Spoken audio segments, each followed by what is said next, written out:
Hi everyone, this is Jim Tolles. Today I wanted to talk a little about making an awakening a goal. This is actually a problem because awakening isn't a goal. It isn't anywhere. It's right here. So how do you take something that's right here and put it over there? Because that's what a goal is. You're putting something that you want to achieve over there. This is actually going the opposite direction with awakening. If there is possibly a way to do an opposite direction, because ultimately all roads lead to the same place. And if it feels true to you to turn these things into a goal, you can do them for a while and see what happens. But my experience with a lot of that is what happens is it becomes kind of like creating what I like to call a flower petal, where you loop out and then you loop back in, right? So the petal comes back to the center, and the center is you. So that's why I encourage people from the get-go to not think about awakening as a goal. It's nowhere to go to. It's already right here. Now, obviously, plenty of people are like, well, I don't feel awake, and I feel really caught up in these illusions and my ego and all these types of other things.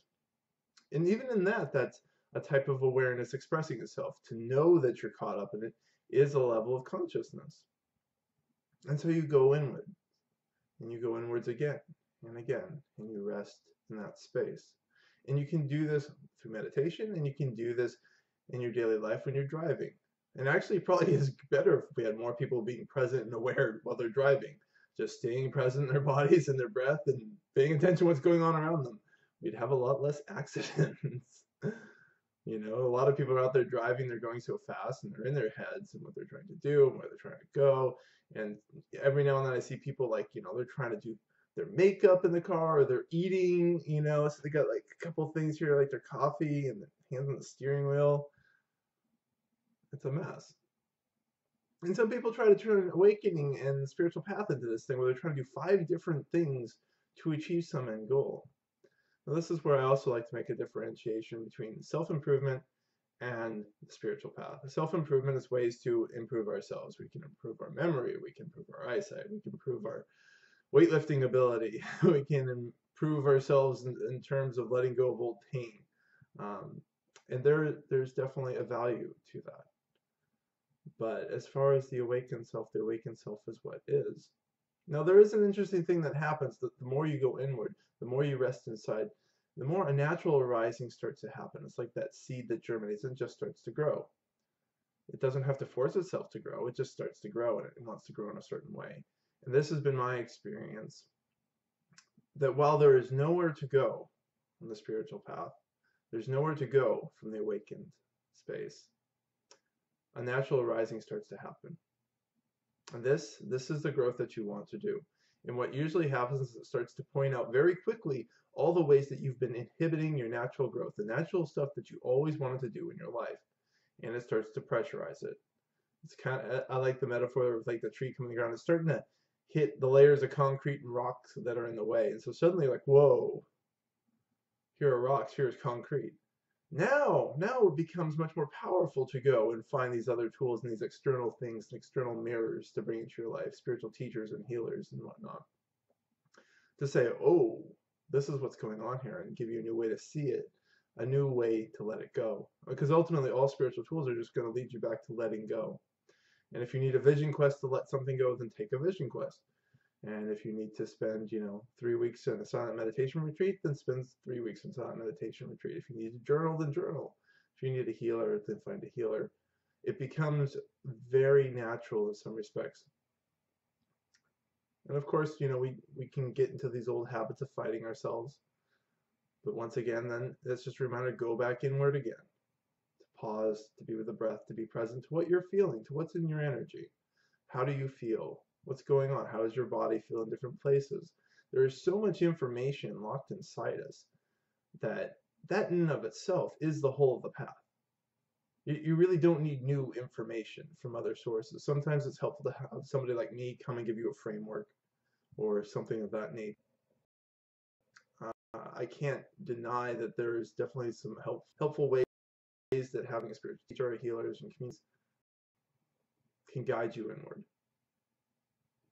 It's definitely a real benefit to have that in your life, no doubt. But the teacher and the community and whatever spiritual tradition you're involved in don't have anything for you.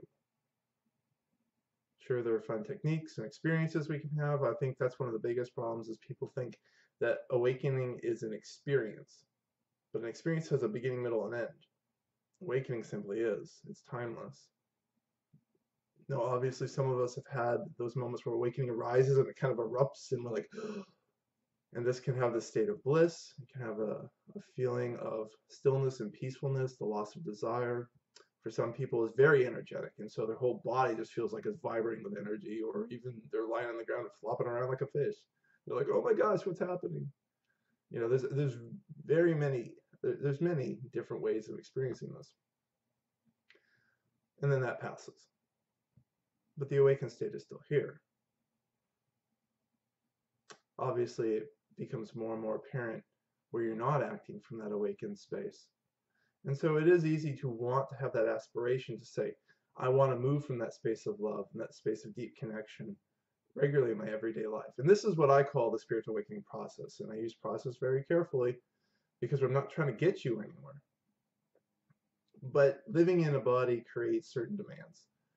And so how we learn to naturally move from that space is a bit of a process for our bodies. It doesn't actually have to be, but for most of us it tends to be, and that's okay. It's okay if you're not immediately moving in whatever awakened sense that you feel like you should be. Because ultimately everything is part of the self. And the more you relax into it, the more you'll trust in that and trust in yourself and have faith in yourself and the things that you already know you need to do. It's not that mystical. Sure, there are great and amazing deep connections that you can have on this path, but it's all right here. The experiences that you feel, all those emotions and endorphins and chemicals that move through the body that give you certain sensations, that's within you. You don't need any external things to excite those into reality. And this is part of that awakened truth that we come into. The more we let go of these external things that we've been trying to grab onto or trying to cause us to simulate internal experiences again, the more we see that we hold the whole universe within us. And that, as I said, creates this interesting loop where it creates more of the natural horizon where we just move out into our life in whatever way feels true. And so I often like to say, have the whole moving from the awakened space as an aspiration, but don't worry about it too much. Just keep coming back within. Be disciplined. This is important.